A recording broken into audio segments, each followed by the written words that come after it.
tegelikult hästi palju sõltub sinu selle päeva ehk siis Tartu maratoni päeva hetke füüsilisest vormist, rajast, siis ilmastikuoludest, milliseid sõidutehnikaid sa saad seal nii-öelda kasutada. Eks kindlasti ütleme, et rohkem kui 50%, ma isegi pakuks selleks 70-80, sõidad sa vahelduvas tehnikas, aga sellised siledamad, natuke kerged alla mäeosad saaksid sa oluliselt väiksema jõukuluga ja kiiremini, kui sa kasutad siis kas paaris või jalaga paaris sõidutehnikat, et vaatame neid ka veel üle ja see ongi just see, et millal mingit sõidutehnikat kasutada, selle ikkagi lõppude lõpuks sina otsustad, kuidas sul mugavam on.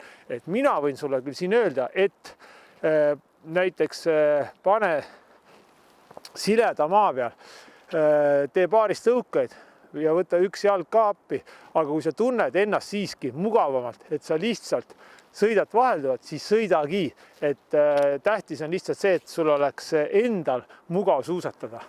Kuidas kõige kiiremini saab edasi? Kiiremini saab muidugi ainult paaris tõugetega, nii nagu ütleme, tipud tänapäeval kõiki maratone juba läbivad, välja arvatud mõnda eriti jõhkra maastikuga sõitu, aga näiteks Tartu maratonil, ma arvan, esimesed 30 võib-olla 20 sõidad ainult selle paaris tõukega läbi, ilma et nad üldse nagu vaheldud.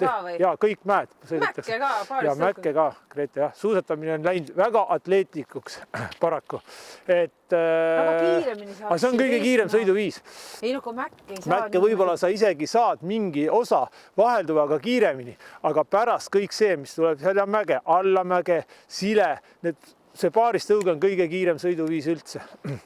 Aga ütleme niimoodi, et meie ei pea selle pärast muretsema, mida nemad seal ees teevad. Niimoodi on paraku, jah.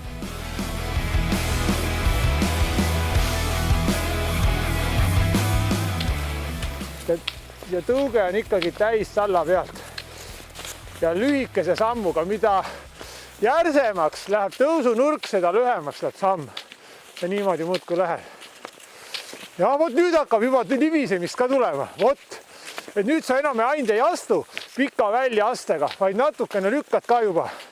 Vot nüüd oli juba siukest libisemist natukenegi ja näha. Väga hea.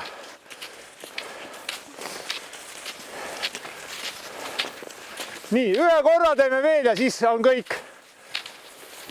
Nii, ja nüüd oled vahelduval üle. Ja proovid nagu, niimoodi on see lihtsalt, siia sinu järgi ja proovid nüüd natukenegi libiseda nagu ühel jalal.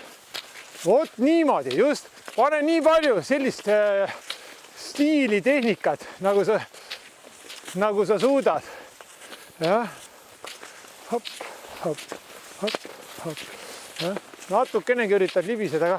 Lühem samm, nüüd läheb lühema sammu peale. Lühem sammu, ei venita, lähed lühema sammu peale. Nii. Ja, just. Väga hästi. Nii. Ja nüüd sõidad täpselt nii, nagu sa sõidad.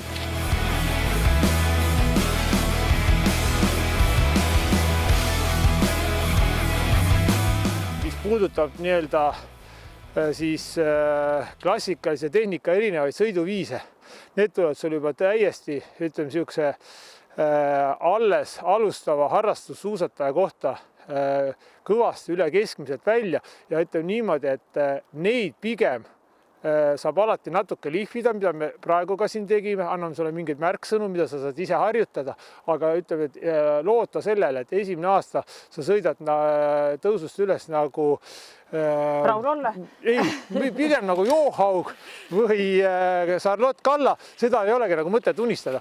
Aga kui sa mingid põhitõed ja põhiasjad nagu paika, siis see juba annaks ka sulle suusarajal vägagi sellise korraliku nii-öelda eelise, et sõita see üritus, kuhu sa siis natuke rohkem kui 2 nädala pärast lähed, võimalikult kergemini enda jaoks läbi.